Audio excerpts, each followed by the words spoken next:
السلام عليكم ورحمة الله وبركاته. هذه رسالة إيضاح نقول فيها أن يافع الواقع غير يافع المواقع.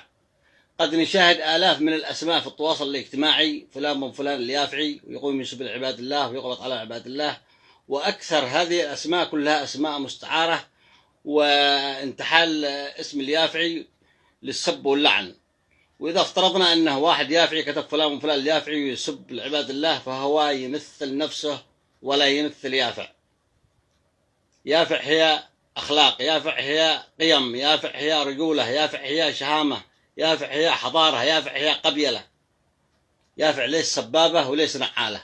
قد نختلف سياسيا، قد نختلف قبليا، قد نختلف ثقافيا، قد نختلف دينيا، ولكن علينا أن نواجه الآخرين بالحجة والمنطق وليس بالسب واللعن. السب واللعن لا يأتي بحق. وتحياتي لكم، عبد الرغيب اليهري.